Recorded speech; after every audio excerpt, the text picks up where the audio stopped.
Please let me call to order Bristol, Tennessee City Council meeting of November 1, 2022. Mary Lee, would you please call the roll? Firewood, Here. Hutton, Here. Powers, Here. Luttrell, Here. Hart. Yes. I would like to welcome everyone and thank you for attending tonight's meeting. Your interest in city government is appreciated. There are a number of opportunities to speak on matters of city business this evening. A sheet explaining those opportunities has been made available to you when entering the meeting room. As we go forward with tonight's agenda, I will note each time when public comment is welcome. In addition, a sign-up sheet was provided to you as well as you enter the chamber for those individuals desiring to address City Council during the appearance of citizen selection section of our meeting. I would like to ask Councilman Mark Hutton to lead us in our invocation, and following our invocation, Councilwoman Margaret Firerobin will lead us in the Pledge of Allegiance. Join me as we pray. God of all mercies, we give you thanks that we can gather here in this space and do the work of the city. We pray, Lord, that you would give us wisdom as we seek to do the right things in a way that is pleasing to you, that is good for our community. Lord, we pray that you would be with all of the folks within our community, that you would knit our hearts together, that you would bring peace and assurance and flourishing here. We ask all this in the powerful and the awesome and the marvelous name of Jesus. Amen. Please face the flag. I pledge allegiance to the flag of the United States of America and to the republic for which it stands, one nation, under God, indivisible, with liberty and justice for all.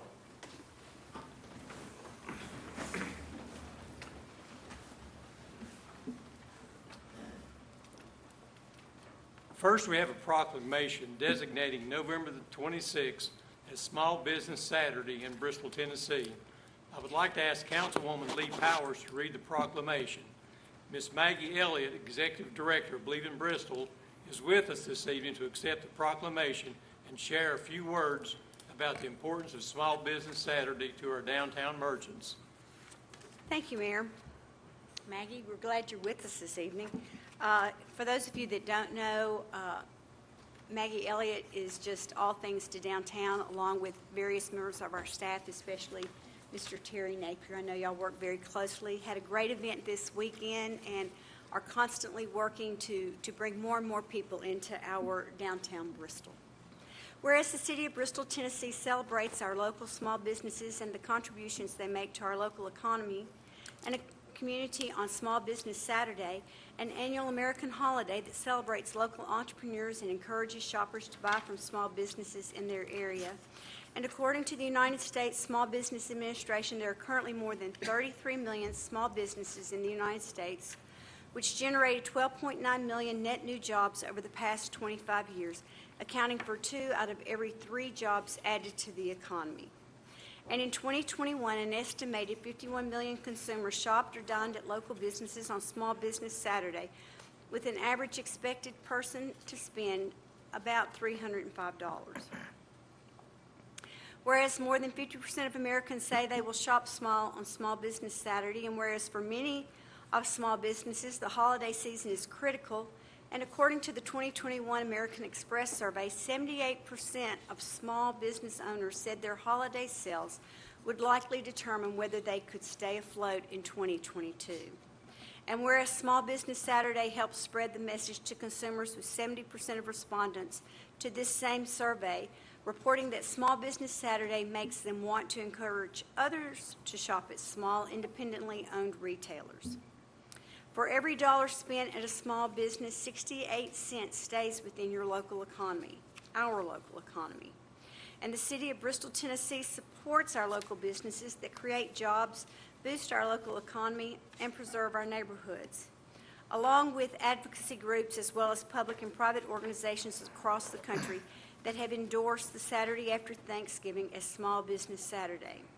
Now, therefore, be it resolved that the Mayor of the City of Bristol, Tennessee, does hereby proclaim November 26th of 2022 as Small Business Saturday and encourages the residents of our community and communities across the country to support small businesses and merchants on Small Business Saturday and throughout the year.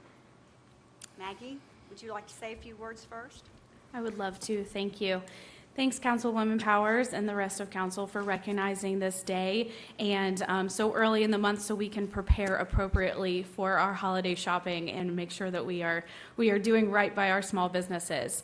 I wanted to pull one piece out of the proclamation that I find to be the most important and that I try to make it emphasize as much as possible, and that is that for every dollar that's spent in a small business, 68 cents stays in our local economy.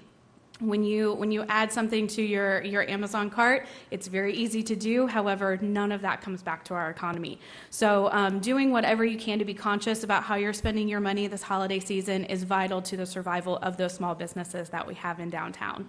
And not just on November 26th, but all holiday season long and all year long.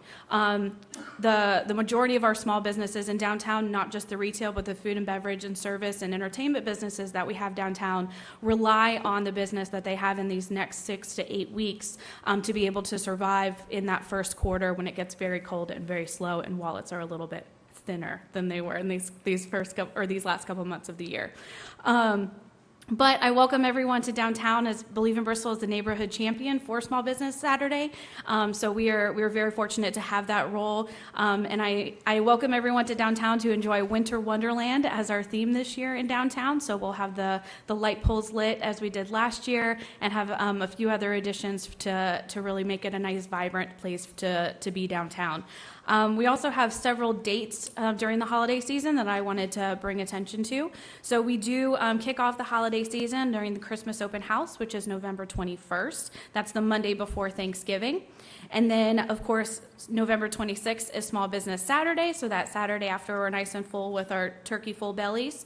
And then that following Monday is November 28th. That's the Christmas tree lighting. Please don't miss the Christmas tree lighting this year. It's going to be extra special. We're very excited to make an announcement in the next couple of days about what makes it so special. And then December 1st is the first Thursday of the month of December, and that's our Christmas parade, of course, a community favorite. And then rounding out the Believe in Bristol Christmas events is December 13th. It's a Tuesday, and that's Journey's End, and that's an event that's very close and special to our hearts, and we know another community favorite. So we're excited to see everyone in downtown Bristol this holiday season, and thank you again for recognizing this date. Thank you.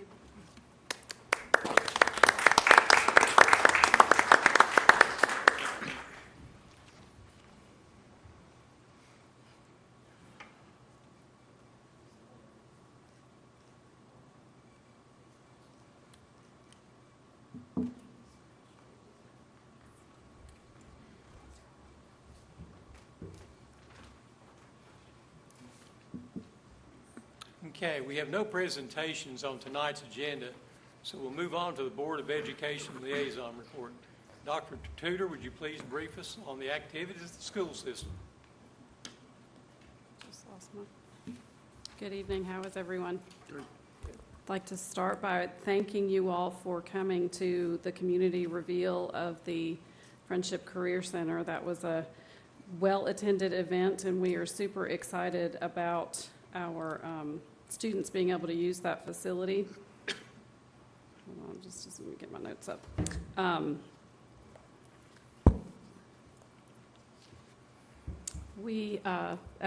Thank you all for attending. I know you all were there and saw at different points the number of folks that were there.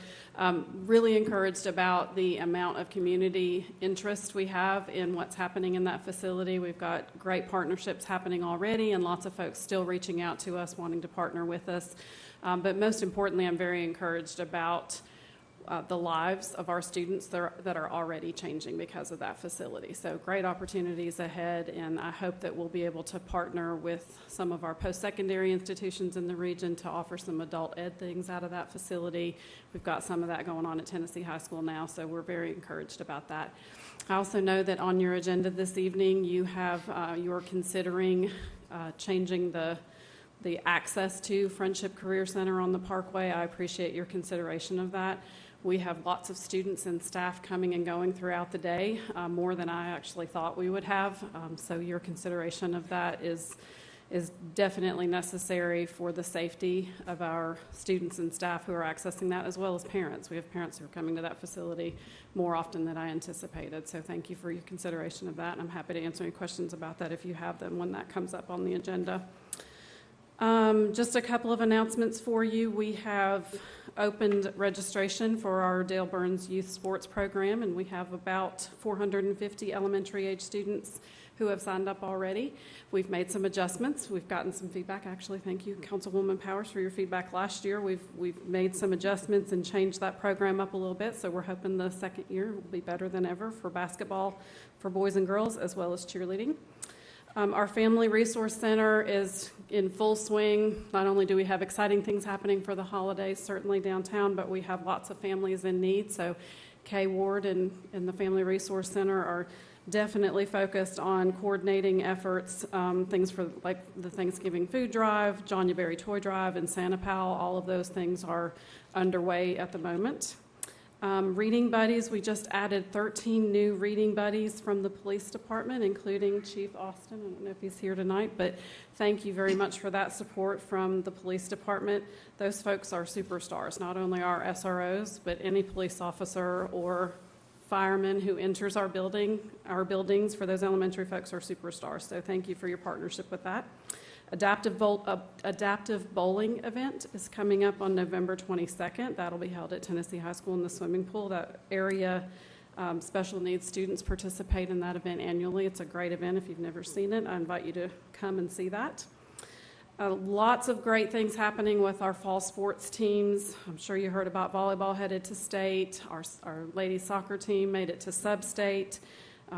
Band did better than I can recall in recent years. Their show was fantastic. If you happen to catch that at a football game, it was amazing. Probably my favorite. I've been in this district 23 years, and that's the one I remember the most. It was great. So they ended their competition last Saturday and swept in their area, in their zone, won all of those awards. Football has first round of playoffs this Friday. We hope that they'll make it beyond that. And cross country actually heads to state tomorrow, so we're pretty excited about their success as well. Some schedule changes. Next Monday, we have a teacher in-service day. Tuesday, schools are closed because of elections.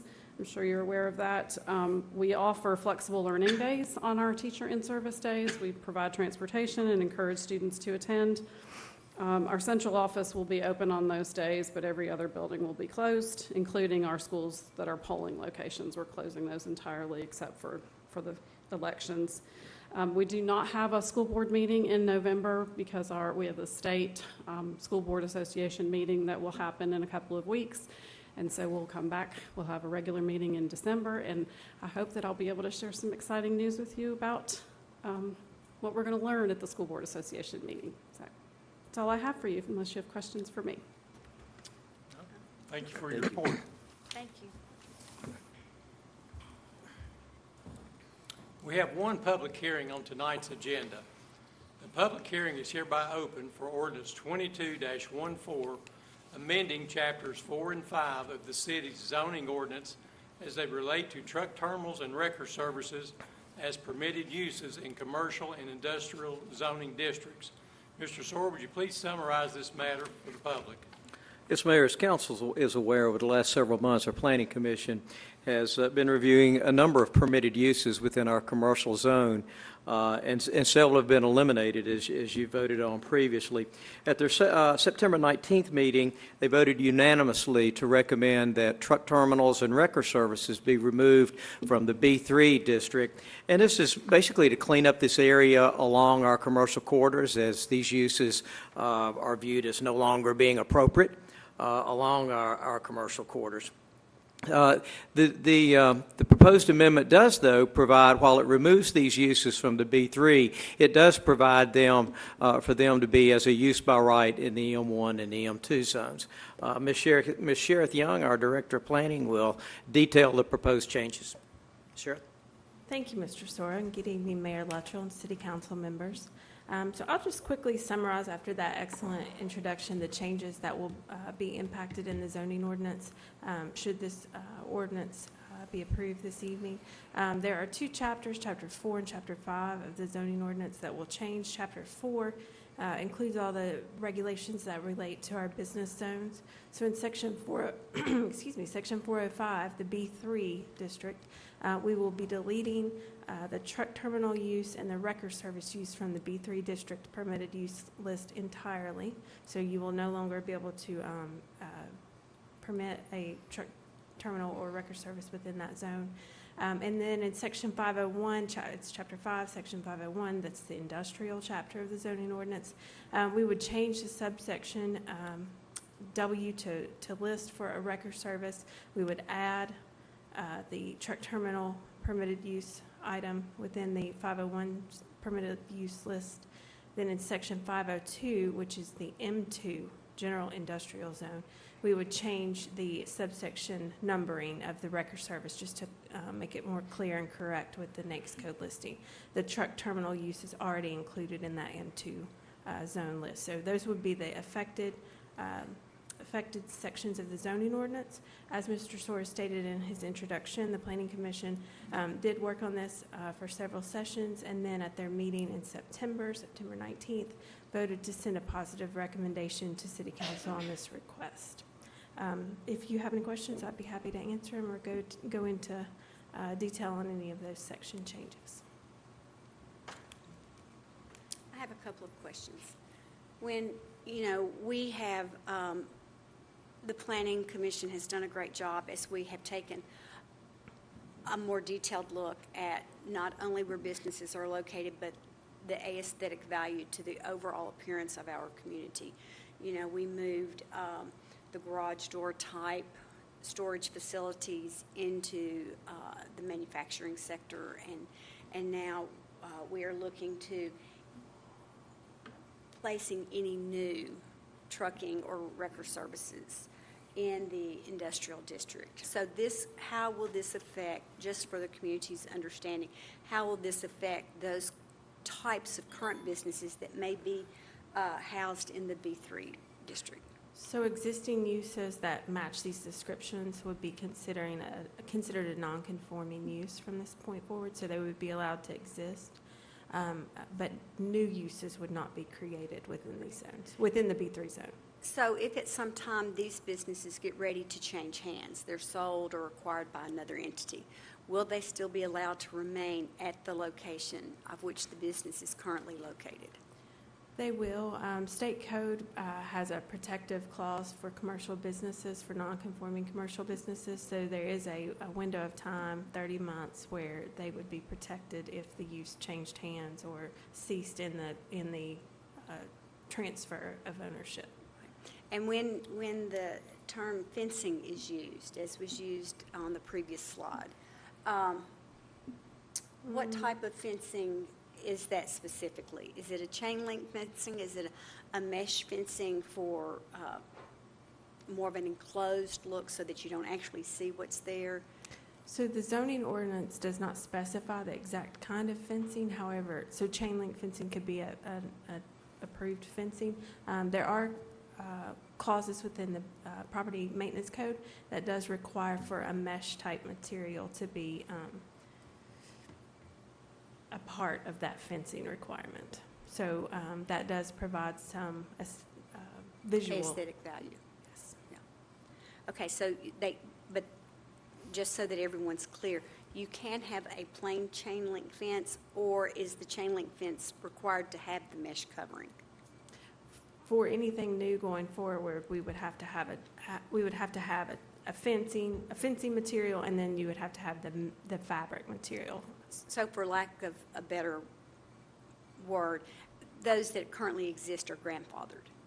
Correct. Okay. We do probably have some non-conform, we're kind of looking at that right now, but yes, anything that's existing now would be allowed to exist, but anything new within the M zones would be required to meet that fencing requirement. Great. I just want to be sure everybody understood, because, there are business owners that currently have these businesses that we just don't want anybody to have a knee-jerk reaction to think that they're going to be displaced. Right. Anyone else? Okay, would anyone in the audience you. like to address council on this matter? If so, please come to the podium and state your name and address before making your comments. And seeing none, this public hearing is hereby closed. This section provides an opportunity for the public to address City Council on any matter that is not on the printed agenda for formal consideration. Comments are limited to matters of city business only. A response will not likely be made at this time, since in most cases neither the City Council nor the City Manager will be prepared to effectively respond to the concerns. The City Manager will look into the matter and report back to City Council, or as appropriate, have staff meet with you in an effort to satisfy your concerns. Comments are limited to 3 minutes per individual and are not transferable to other individuals. Groups are encouraged to select a spokesperson to represent them. I've been provided a list of individuals desiring to address council this evening. First, we have Mr. Edward Caggiano. Caggiano? Okay. Would you want to come to the podium, sir? I'm sorry for incorrectly pronouncing your name.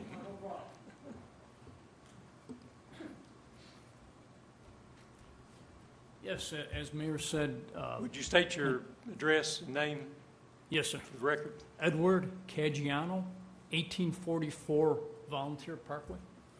I live next door to Parkway Massage, and there's 2 other properties, for a total of 4 properties on Cemetery Road that runs parallel to Volunteer Parkway. So the issue on the agenda regarding why I'm speaking is the closing of the median that is on Volunteer Parkway, in which you can enter Cemetery Road and exit Cemetery Road. If that, this is predominantly a selfish concern, not only of myself, I know some other neighbors feel the same way. If you close the median, if we want to come back towards the city of Bristol, now we have to drive west on Volunteer Parkway until the next median, turn around, do a U-turn, and then come back. It's a minor inconvenience, but it's most convenient for us to use the current situation in which the median is open for Cemetery Road. Thank you. Thank you. Next, we have George W. Link.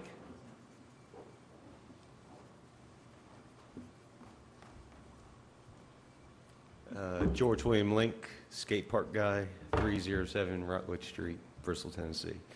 2 items tonight. Just kind of as a general update from our skate community. We do have a benefit concert coming up here this Saturday at Sessions Hotel at 2 p.m. Jeremy Rogers, who's a pretty infamous pro skater from Girl Skateboards and Plan B Skateboards, will be in Bristol. We've actually seen Maggie here. I didn't recognize you without your pantsuit. Maggie's been stellar in working with us as a fiscal agent, so we appreciate you. All proceeds from this, from this concert are going to the skate park benefit fund. We also have a series of events coming up, which you'll see flyers going around town. Petros will be hosting a fundraiser for us in the coming weeks. Panda Express will be actually on Small Business Saturday hosting a fundraiser for us at the Pinnacle. We're all doing this in good faith, just to take a certain degree of responsibility and stewardship. As part of this benefit concert, Frankie Hill from Pal Peralta, he's a pretty prolific skater, sent us a bunch of autographed skate decks for door prizes. So we'll be doing that. Mojo Skateboard Shop out of John City is supporting us. And just so you know how big this has gotten, I've had people from Boone and Asheville and parts of Kentucky reach out to us. the region is rooting for Bristol to have a skate park. So I also want to thank Mr. Councilman Hutton for his comment in the, I saw in the Bristol Herald Courier, if he had $1 million, what would he help support? Well, the skate park was, you caught all our attention real quick. And then outside of that, in the coming year, we also will be following up with our Tony Hawk Foundation grant as a gesture of good faith and working with you all. That will be opening up back in the first quarter of 2023. We are in the queue. That could be significant money. Item number 2, real quick. Margaret, I private messaged you on Facebook. We need to follow up. No, it's okay. I know everybody's busy. There's a group of us between,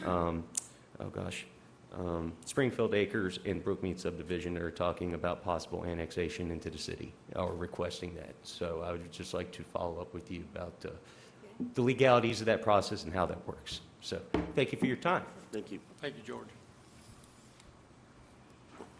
Okay, do we have anyone else in attendance this evening who'd like to address council? Okay.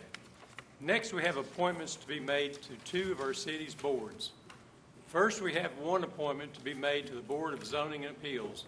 The appointment will be for a term of office ending September 30, 2026. The candidate is Brian Strickland. Would anyone like to speak on behalf of the candidate? And please mark your ballots and we'll pass them to the city manager.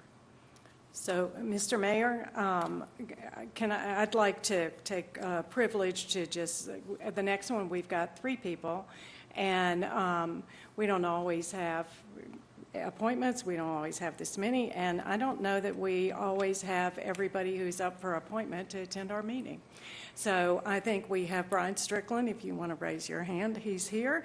And then when we get to our next one, Karen Farmer is here, and Wes Walker is there in the back. So I think y'all have broken a record for attendance, and just really appreciate, and I can talk about, I talked with all 3 folks today and really enjoyed talking with Brian. It's great to see folks who are young and interested in getting involved, also folks who are new to our community wanting to get involved.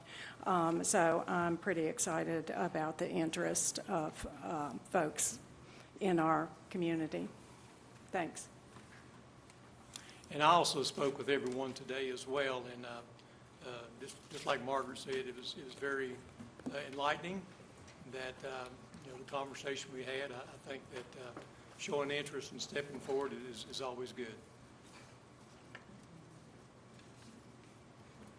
I guess we'll go on to the next one here, right? He's going to read them. Oh, okay, sorry. No, yes. Hutton votes for Brian Strickland. Turner votes for Brian Strickland. Luttrell votes for Brian Strickland. Fire votes for Brian Strickland. And Powers votes for Brian Strickland. Congratulations, Brian Strickland. You'll come to the next meeting, won't you? Next, we have 2 appointments to be made to the Health and Education Facilities Board. The appointments will be for a term of office ending June 30, 2028.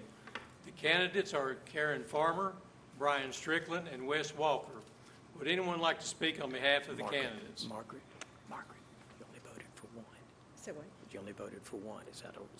Was that your intent? So there's 2 of them?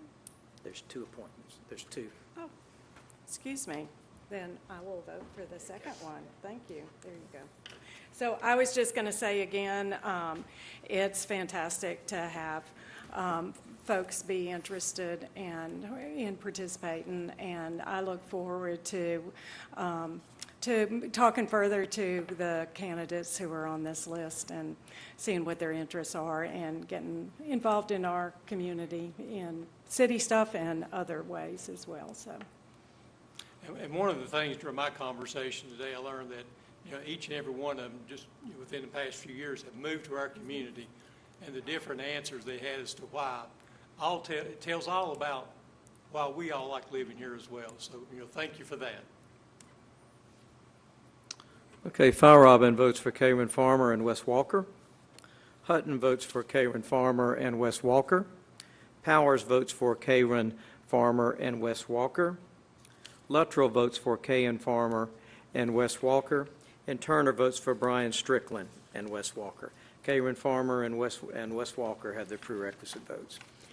And Mr. Sora, would you mind to just speak briefly about where people can go to find out when the boards and commissions are taking new applications? Yes, on our website, and there's a link from boards and commissions under city government to boards and commissions where an interested individual in submitting a resume for council consideration can span we have a number of boards and commissions in which there's opportunities to participate within our community. So you can go to the website, look at boards and commissions for openings, and decide where you would like to serve. Thank you. Okay. We have several ordinances and resolutions for consideration on tonight's agenda. The first item on our agenda is the first reading of ordinance 22-15, amending the city's zoning map by designating property located at 1015 Anderson Street as B1B, Neighborhood Shopping Office Zone. Mr. Sore, would you please summarize the ordinance 22-15? Yes, Mayor. The owner of property of 1015 Anderson Street has requested a portion of that property be rezoned from RE, established residential neighborhood, to B1B, neighborhood shopping and office zone. The property is currently split zoned, with the portion of property fronting on Broad Street being zoned as B1B, and the portion of the property fronting on Anderson Street being zoned as RE. The owner is requesting an expansion of the B1B portion to accommodate a larger use of that property, larger commercial use of that property. Mr. Brian Boyd is the owner of the property. He is here with us this evening. And then Sheriff Young is also going to detail the issue. Sheriff? Thank you, Mr. Sora. So as stated, the property owner represented tonight, Mr. Brian Boyd, has applied to rezone a portion of the property located at the current address of 1015 Anderson Street from the RE district to the B1B district. I'll show you a map on the next slide, but they have also submitted, and we are at the pending resolution of the rezoning application, ready to approve the subdivision plat that realigns the property with the zoning boundaries if and when this rezoning is approved this evening. There's currently a commercial structure on the property. There's also a block building that's on the property, and I'll show you that on the next slide. But rezoning this property will allow for an expanded area on the Broad Street side of the property for future commercial expansion within the B1B zone. So I'm going to show a map here to orient. This is the current outline or shape of the property. So you have two buildings, one here, one right here, that exist on this parcel. If you look to this map, you'll see a blue property line, which is indicative of this shape. So this is the property line. You can see in pink the B1B zone, so part of the property is already B1B. You'll see in the hatched area the property they wish to rezone to the B1B zone. And then you'll see the remainder, which is the RE, or the residential, established residential zoned area. So you'll see there is split zone on this property already. The surrounding area is zoned RE, but there is some B1B along this section of the street back going this way and this way. So the existing uses in the area, you do have some residential homes, and then you do have some small businesses located within that B1B zone. Here are just a couple of images. This is looking from Anderson Street onto the property. So here's the building you'll see here in this picture. Here's the back of it, and here's the block building that sits midway down this parcel. And then here is the view from Broad Street. So you'll see the commercial entity here on the right. From the future land use map perspective, the land use map does indicate that this area will be developed or developed to a neighborhood classification type use. That's indicated by this hatched color or hatched pattern. Everything in purple is a medium density residential classification. So the land use map does support this rezoning request to the B1B zone. We did notify the public of the meeting tonight and of the Planning Commission meeting tonight. or Planning Commission meeting in October. So this was notified with a sign on the property and letters to the adjacent property owners. We didn't receive any comments, calls, objections, or calls of support as of tonight. The Planning Commission did review this at their October 17th meeting and did vote unanimously to send a favorable recommendation to City Council on this request. With that, I'd be happy to answer any questions that you all may have.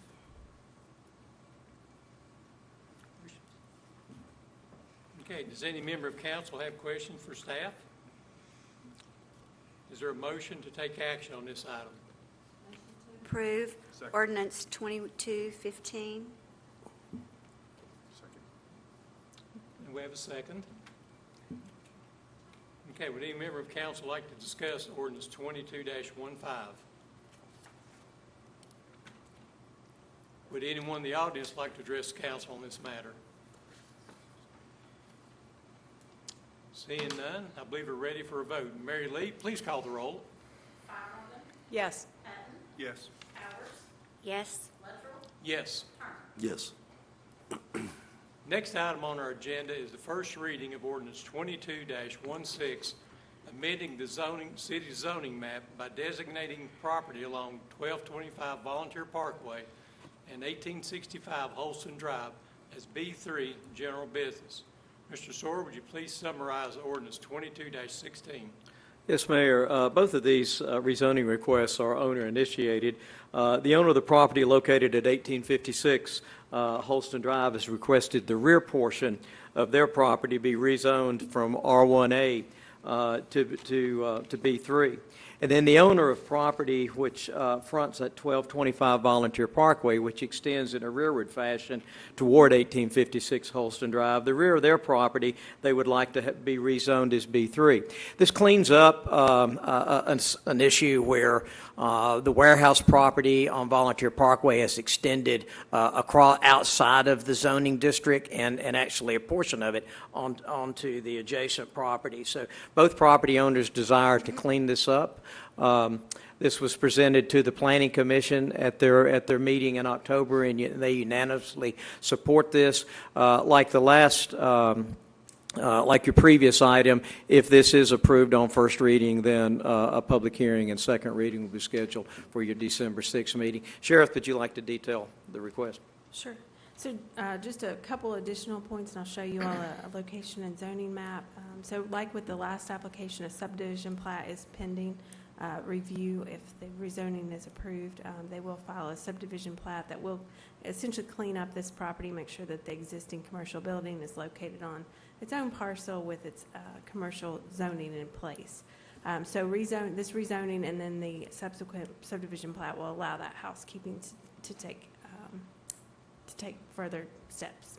There is no further construction that is planned right now on either parcel. And I'll show you a map here. This shows, this is the warehouse building or the commercial building that has frontage on Volunteer Parkway. So here's the Summit building in the back. And Sheriff, you might point out that Bank of Tennessee is right there on the parkway. That's right. The Bank of Tennessee is right here. Right. Yeah, so Bank of Tennessee, the warehouse building, property in question, Summit building, and then this is the daycare that's located at the intersection of Bluff City Highway and Holston Drive, so just for orientation.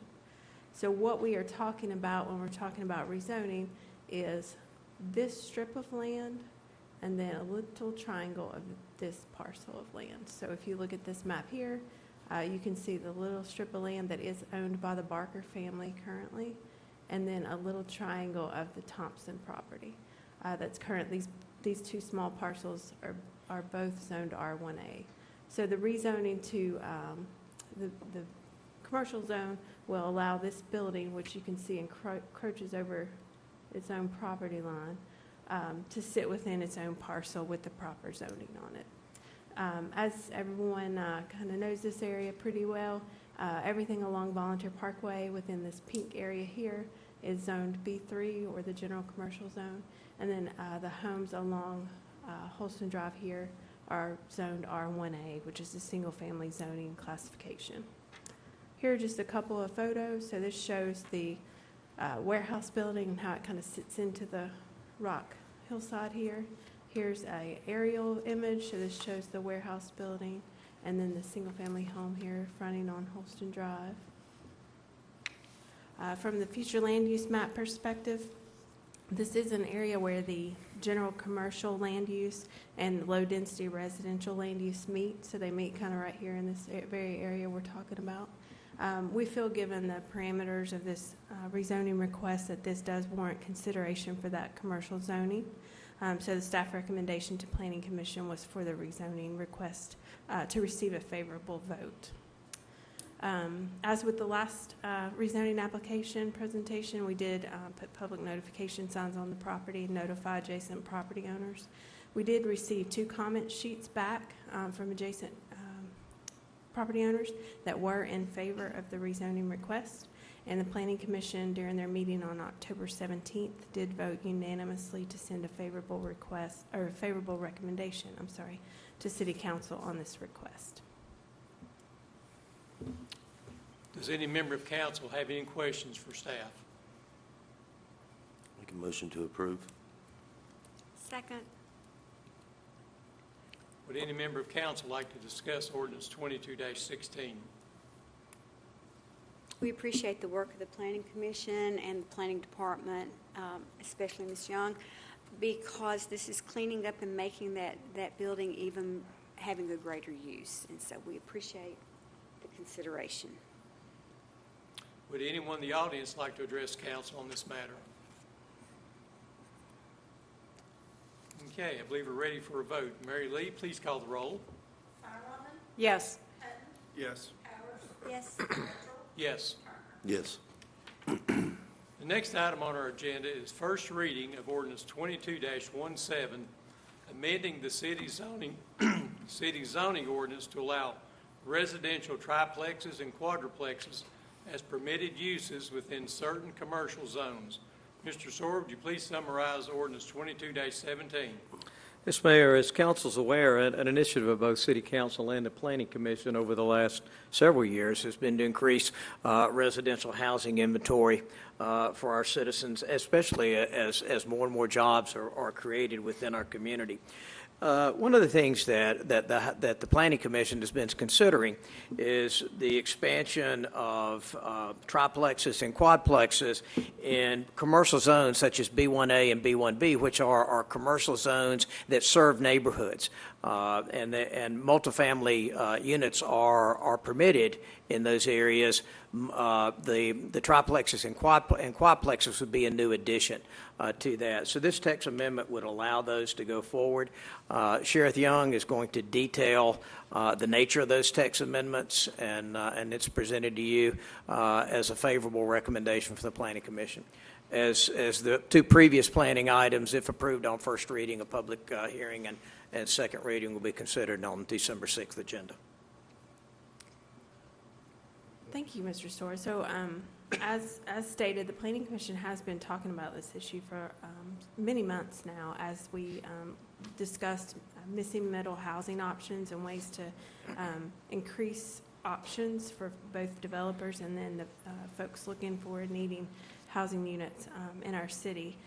One of the things that we learned or saw or noticed from watching some of the missing middle training that is produced by the AARP, among others, is the suggestion or idea that additional units could be provided in a way to complement neighborhoods by adding triplexes and quadplexes to a zone such as the B1A or B1B zone. So that is the ordinance that is before you this evening. It does amend Chapter 2 of the ordinance, of the zoning ordinance, which is the definition section, and then Chapter 4, which is the general business, the business district section. So what is proposed in the ordinance that's before you is to add 2 new definitions, one for triplex, one for quadplex, and they refer to the number of units that would be allowed within one building. So triplex, obviously 3 units, quadplex with 4, and both definitions would refer to a structure constructed after the effective date of this ordinance, so 2217. The purpose of that is to, the Planning Commission's desire was not to set up some sort of program where folks could, after the fact, transition a single-family home or duplex into additional units. Their desire was to have something that was constructed to code to meet these parameters of the zoning ordinance and then the building code as well, to make sure that the units were safe and constructed properly. So there's two definitions that would be added to Chapter 2. Then we would go into Chapter 4, Section 401 and 402, which are the B1A and B1B districts. We would list triplex and quadplex residences at the R2 space requirements as a permitted use in both sections. And you'll see here on the screen, item A, single-family and two-family residences are allowed at the R2 space requirements. And then we would go into the B1A and B1B sections that talk about space requirements for development. And we would just justify, there's a couple little things that were off, just a little mismatch between the R2, B1A, and B1B. So this justifies everything to the R2. It also stipulates, just for clarity, that the density allowed is 9 units per acre. So even though a building could be constructed as a triplex or quadplex with more units within the building itself, it's not going to be able, this ordinance would not increase the overall density on any given site within the B1A or B1 zone. So on October 17th, after working on this for many months, the Planning Commission did vote to send a favorable recommendation to City Council on the draft of the ordinance that's before you this evening. I'd be happy to answer any questions. Any questions? Okay, is there a motion to take action on this item? Motion to approve. Second? Would any member of council like to discuss ordinance 22-17? I think Ms. Young did a great job of talking about this. I think in addition to the pointing out that there would be 9 units per acre with maximum density, which would be 30% maximum lot coverage. So when people think about this, it's the building itself is not sprawling on that acre. It's 30% of the density. So there is 2/3 of it would still be used for some type of green space, correct? And the same thing, it's repeated that, and that no building will be taller than 3 stories or 35 feet in either of these instances. So just throwing that out there so everybody, you know, if you're wondering, that's what it is. Would anyone in the audience like to address council on this matter? Okay, seeing none, I believe we're ready for a vote. No, Malin was second. I'm sorry. Yes. Malin. You can't make the motion and do the second at the same time, sorry. Fryerobin, Yes. Hutton, Yes. Powers, Yes. Luttrell, Yes. Turner. Yes. The next item is the second reading of ordinance 22-14, amending chapters 4 and 5 of the city's zoning ordinance map as they relate to truck terminals and wrecker services as permitted uses within commercial and industrial zoning districts.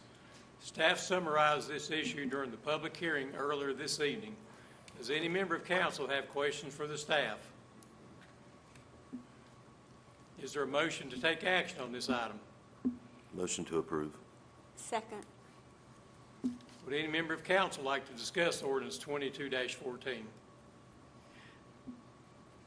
The public had an opportunity to comment on this issue during the public hearing, so I believe we're ready for a vote. Mary Lee, please call the roll. Fryerobin, Yes. Hutton, Yes. Powers, Yes. Luttrell, Yes. Turner. Yes.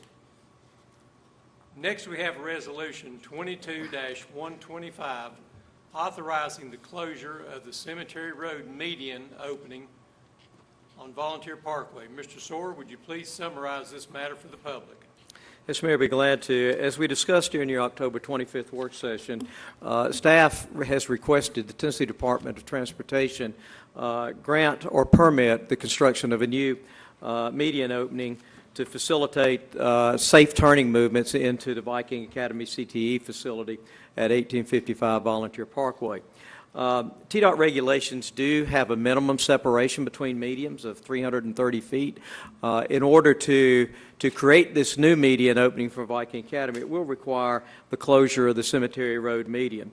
TDOT does have a process for public input into the permitting as part of their overall review. It's really a two-step. Adjacent property owners are given an opportunity to comment.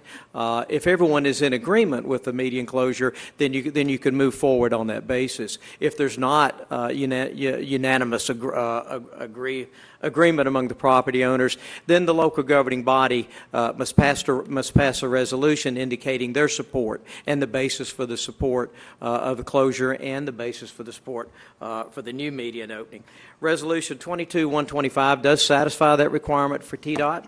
We do have with us Mr. Brian Ramsey, who's our city engineer, who has conducted some traffic study in terms of traffic counts associated with the new CTE facility and also traffic counts on Cemetery Road. Brian? Thank you, Mr. Shore. He didn't leave much work for me, but that was a good summary.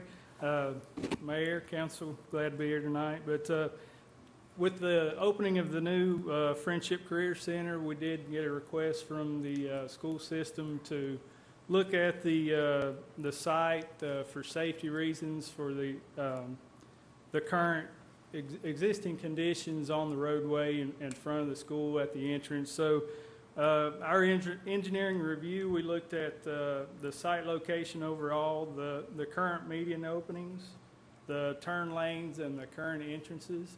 And we also did a traffic study at Cemetery Road, and we also received some information from the school system itself regarding the current traffic coming into the school and what's projected to come into the school in the future.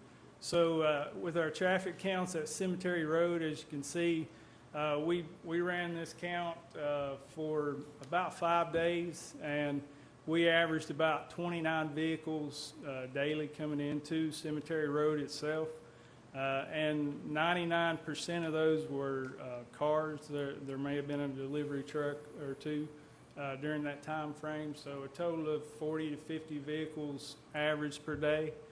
And that did not include the vehicles that were coming down to do a U-turn in the median itself. There were another 15 to 20 doing that.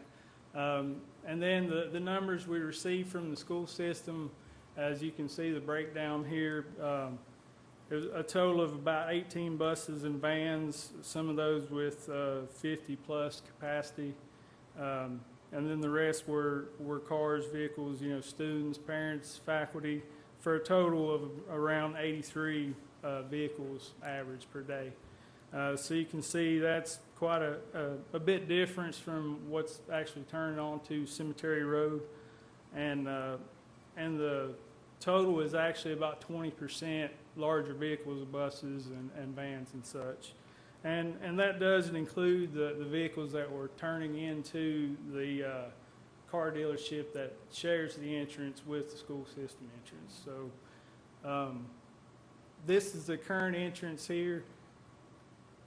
That's turning eastbound or northbound onto Cemetery Road. There's an existing turn lane there. So our proposal is to close this entrance off and actually remove the turn lane at this location. And reason being is TDOT's current standards, we have to apply for a permit through TDOT to do any kind of modifications to this intersection or this area because of the state route. And their current standards is 330 feet between median openings, and we would not be able to achieve that with the proposed opening that we're looking at for the school entrance. It's only 255 feet. So this is the proposed entrance location. So we would fill in this median and shift the turn lane over into this median to be able to access the school entrance easily. And we're also proposing to TDOT an acceleration lane going back westbound or to the south for buses to be able to pull out across 2 lanes and then be able to have a clear view to the rear without having to pull all the way across 4 lanes. This is a overall site plan of the proposed changes. As you can see, this is the current opening here with turn lane going eastbound or north. So we would close this median, it would become a grass strip as it is to the north of there. And then we would construct a median opening in front of the school with the turn lane coming in here to the westbound or south, and then also the acceleration lane. So for the safety of the students and the traveling public there, we recommend that council approve the resolution. If you have any questions, I'd be happy to answer them. I have one question. It's directed to Dr. Tudor. After the visit the other day, there's obviously a large section that's not completed that other students will be attending. So would you anticipate that number growing substantially from what's there now? Yes, sir. That section is intended to be an HVAC program, and actually I think we've just hired a teacher who'll start soon, but that program will start in January. So that'll add another, we can have 20 students per class period for that, so that could add upwards of 60 students a day. So that's many more Additional, vehicles. correct. Okay, thank you. I failed to mention that currently the buses have to come down to the south about 300 feet or so and do a U-turn at the Avoca Road intersection and come back up to access the school entrance. I think Margaret made the point, even down at that intersection that you're speaking of, there's a huge, it's a ditch, there's just a huge ditch there. And there have been accidents there. It's really a public nuisance the way that that's been done. I know you talked about filling this in for the turn lane, but then if we go on down, if this photo were extended, is there the opportunity while this is being done that culvert ditch area could be filled in as well? It's a possibility. We could look at working with our streets department and TDOT to see if that's a possibility. We'd probably have to extend the drainage if we fill that in, but it's certainly doable. Well, this whole area is going to be covered up with young drivers, and we know that, and so optimal safety. Also, do you envision with the increase in numbers, I think it would be realistic to say that we probably have the fewest, we're at our lowest traffic count right now because with the growth of the program and the properties across the street, you know, we see this as an exciting area of growth. And does the traffic count yet warrant a traffic signal? Currently, it would not warrant a signal, but, you know, in the future, we could look at the increase in the traffic and other items to see if it would warrant a signal. There's a lot of criteria that Right. has to be looked at. For it to How warrant often a could that signal. be evaluated? We could do it as often as we need to.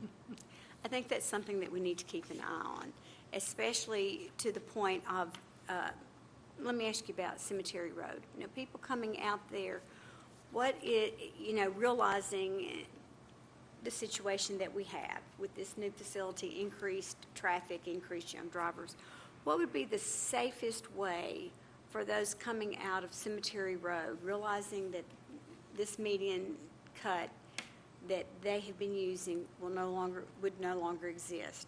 It would exist here. Cemetery Road, is that the road that we see right there? Yes, ma'am. Currently. The Cemetery Roads is right here. So if the changes are approved with TDOT, after the construction's complete, instead of coming straight across and going back to the east or north, they would have to come down and basically be immediately in the U-turn or in the turn lane and then come here and do a U-turn back around. With the amount of traffic right in that area, how possible do you think that, how realistic do you think that is?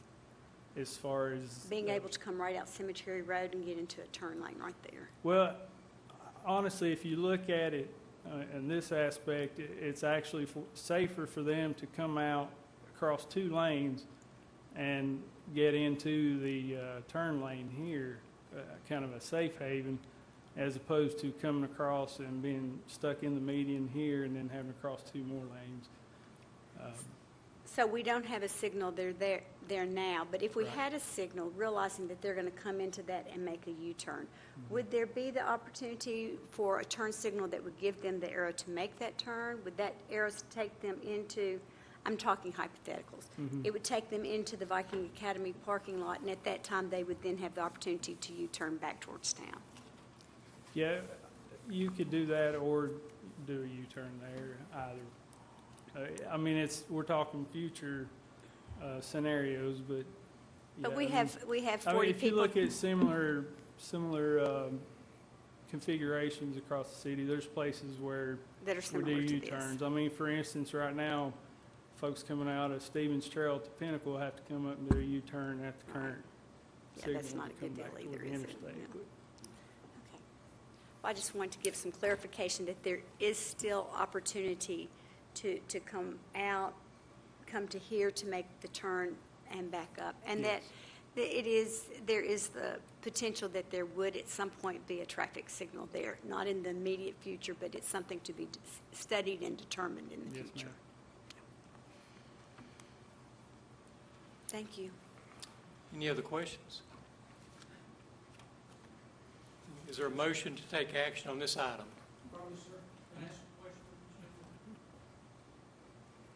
Sure. Yeah. How far is that new median going to be from Cemetery Road? It's 255. That's why we can't keep both medians open, or median open and open, because the TDOT requirement is 330 feet between openings. I know there are some within the city now that are less than that, but, you know, as you mentioned before, grandfather, those are grandfathered in. And we have any modifications that are made to a state route from here forward, they have to follow TDOT. That's the reason. I would definitely agree with Ms. Powers that a traffic light study should be done because when we come on Cemetery Road, we have to go to median first. I'm going to get him to the mic. Traffic from the roadways, we usually get held up at the median. Now what we're going to have to do is turn, wait for traffic to stop, so we can pull out on the Rocky Parkway, and then get in that left lane, So, to make that Mr. Mayor, can they have a conversation after? Excuse me, this exchange really needs to take place at a microphone. Brian, if you'd like to respond, if you'd go to the microphone, summarize the question for the public, and then respond through the microphone so we've got a record and the public can hear both the question and the response.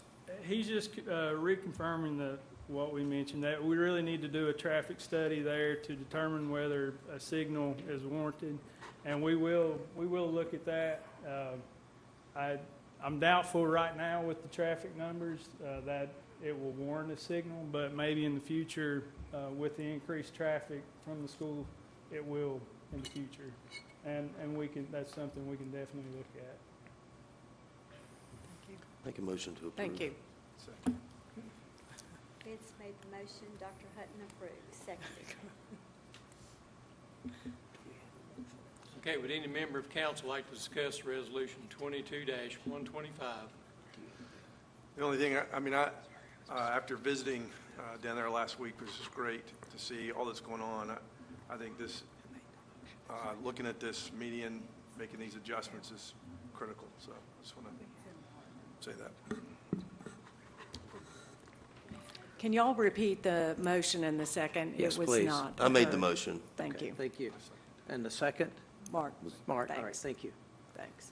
And I'll just piggyback on Dr. Hutton's comment, is that there are several places that as traffic increases, there are some days that I feel like I'm about to get schwacked trying to cut across as well. So, you know, as we move forward and as numbers increase, you know, it's reasonable to think that we will be doing more and more traffic studies to be sure that we've got the traffic signaling where it needs to be.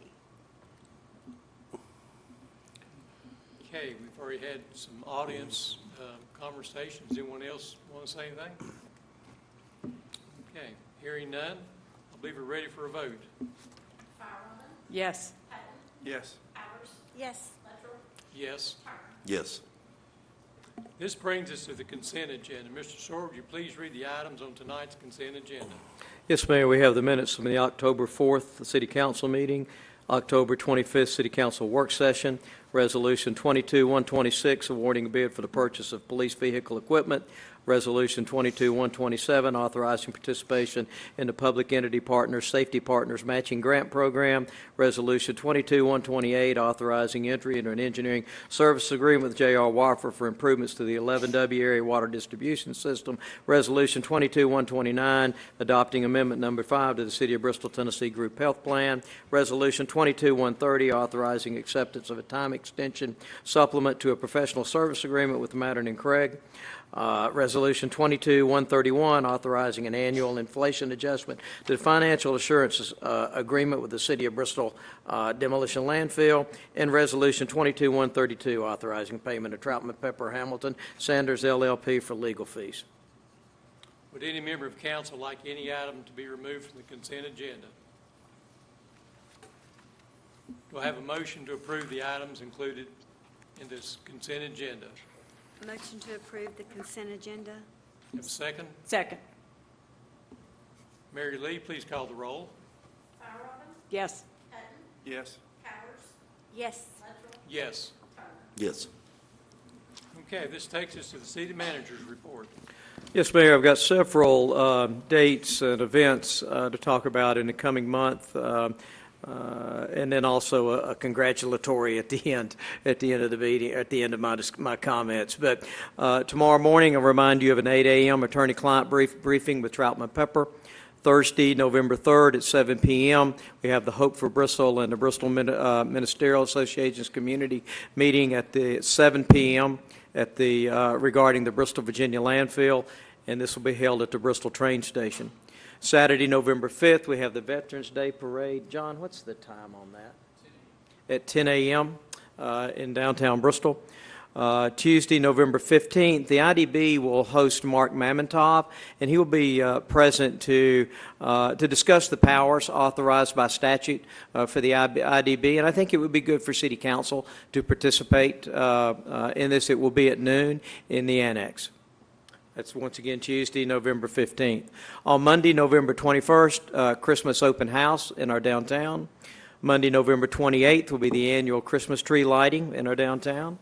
Tuesday, November 29th is our City Council work session. You might note that due to the Thanksgiving week, we are moving this back a week. So it will be rather than the 4th, it will be the 5th Tuesday in November at 5 p.m. And then we've got on Thursday, December 1st, the annual Downtown Christmas Parade. I'd also like to take an opportunity to congratulate Tom Anderson and staff for their successful securing of the State Industrial Access Grant through TDOT for the extension of Pinnacle Parkway to Walnut Hill Road. This was in large part due to Project Spirit with the growth in that area, and that leveraged this to go forward, and that will enhance the time and the funding of this roadway. And that's all, Mayor. Okay, council comments. I'll start. Yeah. I would just remind everybody that Tuesday, November 8th is our election, and we have 5 different candidates on the ballot for City Council. I'm one of them, and I encourage everyone to get out and to vote.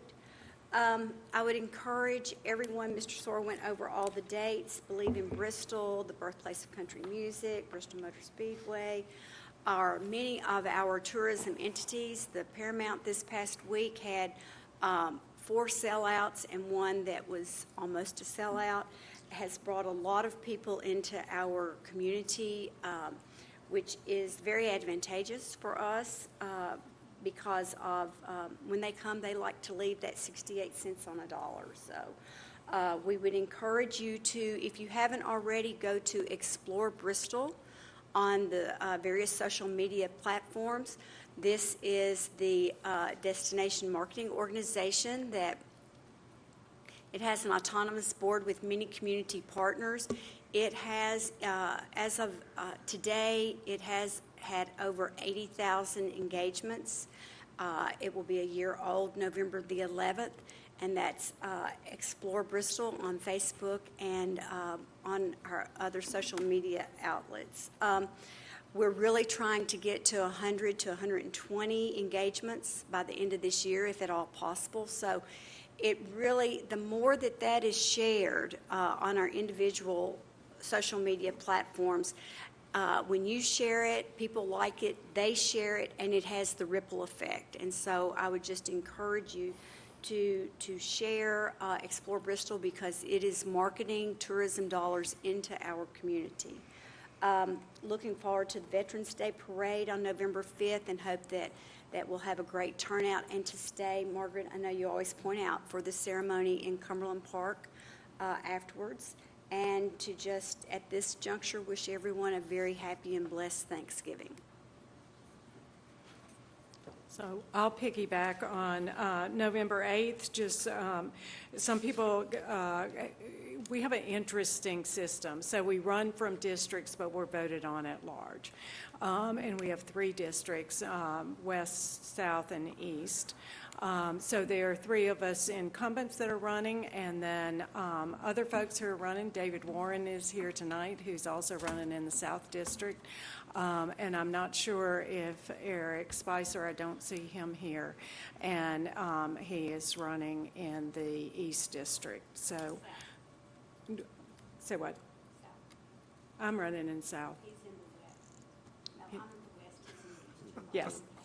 Thank you. That's why people get confused. But it does, it's kind of interesting, and the next time 2 people run, and that's at large, which is easier to understand. But the districts do mean that we live in different places around the community, and it does mean that, like traffic patterns on Volunteer Parkway, and being aware of how many accidents where people run off the edge and end up in that odd little ditch that may be an issue for drainage, but is weird to have that. But anyway, just encouraging people to get out and vote, and Thursday's the last day for early voting. And I feel very grateful that we have as many opportunities with our early voting, and Virginia certainly has a lot too with early voting. Anyway, and just also I'll make an appeal. We have moving into the Christmas season, and we have a lot of ways to help folks, and we have Santa Pal and Angel Tree and different ways to support families and children with helping them have a Christmas. Food gets harder. We have our Bristol Food Pantry that can always use donations, Second Harvest Food Bank, and just ask everybody to think about folks who are having really hard times during the holidays, and particularly those who are unsheltered. Our Salvation Army and Haven Arrest are full, and they've been full, which is unusual for them to be full through the summer. So they do not have enough spaces and beds for the number of people who are without shelter. So just keep those in your thoughts and prayers as well. Thank you. I just want to recognize Commissioner Akerd being here, and also Joe Harrison from the school board being here. Thank you all for being here. And Joel Staten, Mayor, in the back. Sorry, So what? I didn't hear what you said. Joel Staten is also here, past mayor. He's hanging out in the back. So. All right, I can't see that far with those lights. It's blinding. So Yes. I just wanted to say thank you all for being here. That's all I have to say.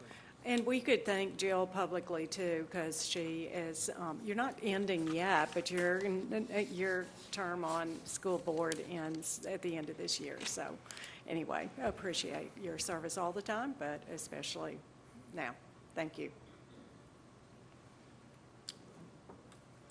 I'll just say it's always great to see, citizens stepping forward and volunteering their time for our commissions and committees. And again, what was pointed out earlier this afternoon, everyone was here tonight that's applied. And even more important is that these are folks that just moved here within the last few years. And that tells you a lot about our community. I want to thank our staff for all your hard work that you do each and every day, and the professionalism that you show in the job that you do every day. Dirt's being moved at the Overlook Housing Development. That's down behind Raceway Condos. Also, dirt continues to be pushed around and moved at the new development at Tennessee Hills. So that's very good. And, you know, there are just so many things that's going on in Bristol in a positive way. And, you know, the one big thing that we all still think about a lot is the issue we're having with the landfill. And just want to assure our citizens that we are here till that thing is finished. We are going to keep the pressure on. We're going to continue doing everything we can do to satisfy everyone's concerns. With that, meeting's adjourned. Thank you, Mayor.